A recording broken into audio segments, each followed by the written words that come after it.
Treason is not the reason for the season. Episode 16. The Inanity of Textualism. Since the American Civil War, defense of slavery has, somewhat, subsided.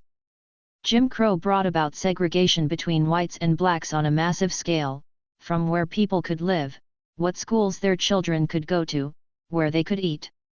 Disenfranchisement of black voters in the Jim Crow era was done on an industrial scale, made into law by racist politicians, enforced by the violence of the Ku Klux Klan. One of the most famous excuses used to justify Jim Crow was to argue that this segregation on an industrial scale created separate but equal opportunities for blacks. The 14th Amendment guaranteed equal protection under the law to all people, but it did not explicitly require they have access to the same school, diner, water fountain, etc. And so, the loophole had been found. This became perverted by the Supreme Court in Plessy v. Ferguson in 1896. Plessy was a black man who was charged with boarding a whites-only train car. The Supreme Court ruled 7-1 against Plessy, saying that the whites-only law didn't violate the equal protection of the law portion of the 14th Amendment. As long as the cars were equal, they could be completely separate. The separate but equal interpretation of the law protected Jim Crow for another 60 years before Brown v. Board of Education, 1954, ruled that separate but equal was unconstitutional in the context of public schools, and it would take the civil rights movement of the 1960s to undo segregated buses, segregated diners, and most importantly segregated voting rights. Separate but equal defended racists as they broke the principles of equality in the Constitution for the better part of a century. Where does the phrase separate but equal come from? It can be traced back all the way to the Declaration of Independence. When in the course of human events, it becomes necessary for one people to dissolve the political bands which have connected them with another, and to assume among the powers of the earth, the separate and equal station to which the laws of nature and of nature's God entitle them. In this text, Jefferson is talking about the conditions under which a society joined by government must dissolve that government, must transition from a society as a whole, to a population of separate individuals, and reform themselves as a society again under a new government. But to racists who are looking to defend segregation, they see separate and equal, they see the signatures of 56 founders, and they see the 14th Amendment only requires equal protection, and they see the legal loophole to justify rampant brutal racism. They throw out the original meaning and intention of those words, and insert their own. This is the insanity that is textualism. Textualism is a crackpot notion that we should interpret the law based on the plain and ordinary meaning of the legal text, the words themselves, and give no consideration to the intentions of the people who wrote those words, give no consideration to the history that would give context to the meaning of those words.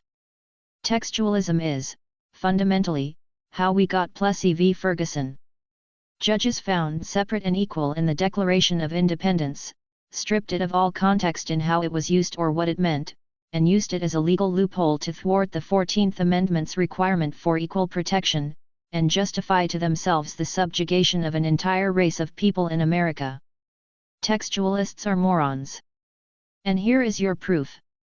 Go up to a textualist, tell them John Doe is worth his salt, and ask them to estimate how many dollars John Doe is worth. A true textualist will tell you that if John Doe is worth his salt, then his salt, in the ordinary meaning of the phrase, means the salt he currently possesses. And so you tell them that John Doe has 2 pounds of salt in his house, with a value of about $1. The textualist then explains that we must interpret John Doe is worth his salt in the plain ordinary meaning of the words to mean that John Doe is worth $1. This is the insanity of textualism. The phrase worth his salt harks back to the days of the Roman Empire when soldiers were paid partly in the form of salt or money to buy salt. The word salary comes from the Latin word salarium, which means salt money. In Roman times, salt was much more rare, much more important, and much more valuable than it is now.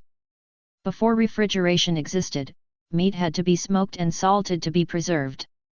Without salt, you might very well starve. In Roman times, salt was worth its weight in gold. In ancient Rome, salt built empires.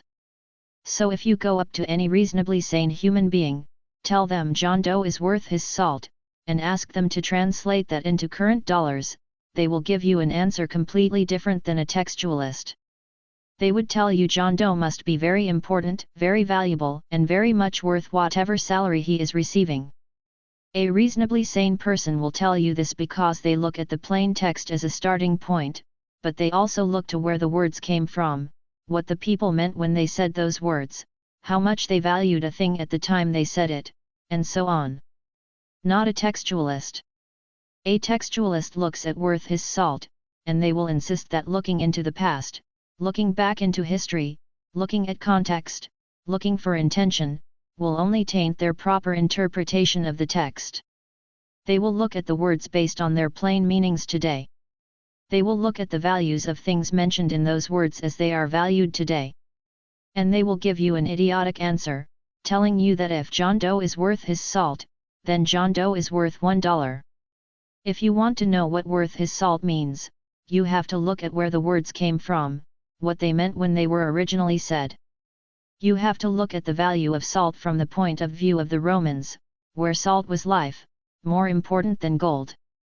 You cannot look at the words from only today's meanings and values, because today, salt is a simple commodity manufactured in bulk, easily available at any grocery store for cheap money. For the Romans, salt was a rare commodity, important for people to live, and extremely valuable. If textualism sounds idiotic, that's because it is. No one adopts textualism because they think that's the best way to evaluate the law in the most accurate way. Instead, textualism is a con. Textualism is a ruse that people hide behind.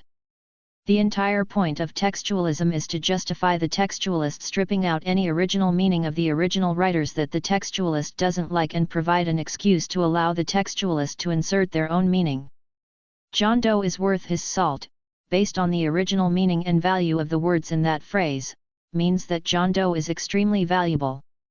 But if someone wanted to argue that John Doe is worthless, they might declare themselves a textualist so they can ignore this original meaning and value and declare John Doe worthless. People call themselves textualists when they want to disregard other people's meanings. That's the con. When the black man Plessy was arrested for boarding a whites-only train car, the Supreme Court hunted high and low for words that would defend the evil of racial segregation.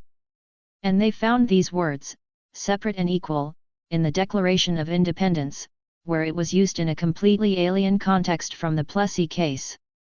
But the Supreme Court said the founders signed this document that said separate and equal, therefore they supported separate and equal as a legal notion, and therefore we can apply that legal notion anywhere, in any situation.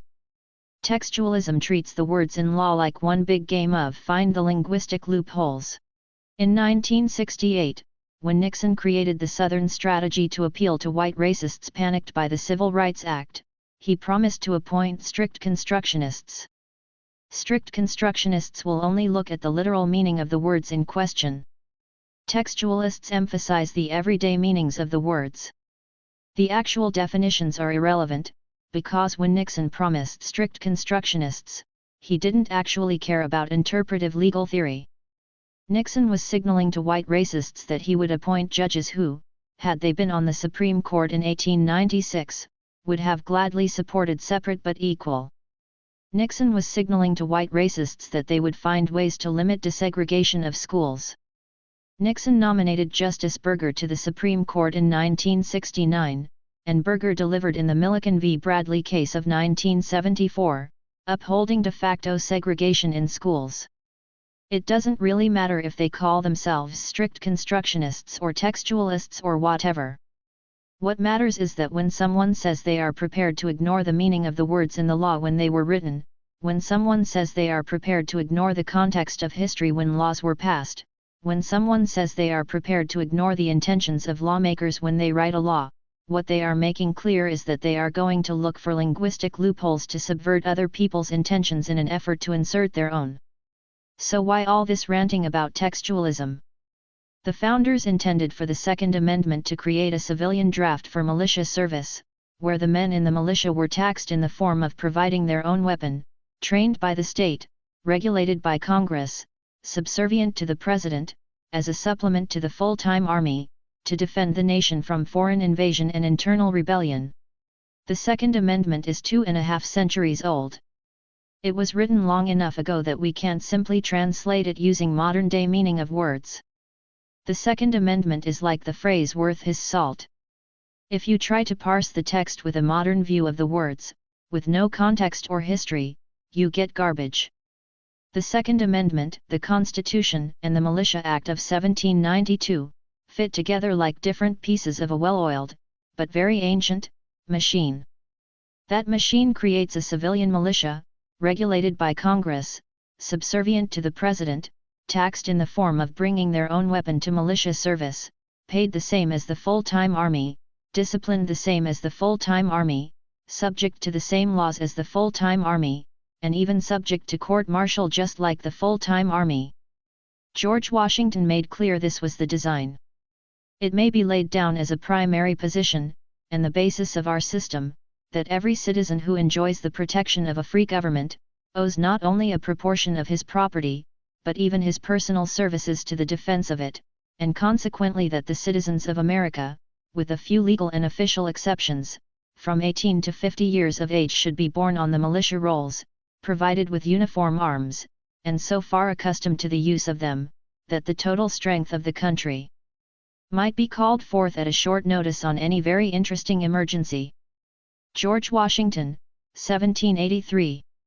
You cannot take out one piece of that ancient machine, the Second Amendment, and decide just because you want to, that it is actually a machine that produces an individual right to personal self-defense.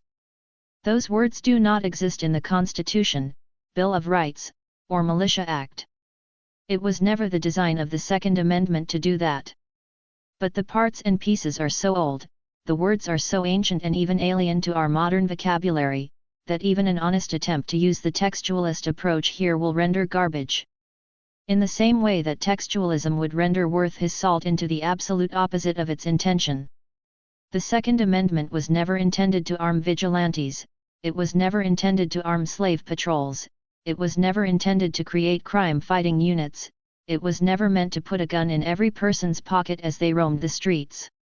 But textualists refuse to look at history, because history would show their interpretations are nonsense.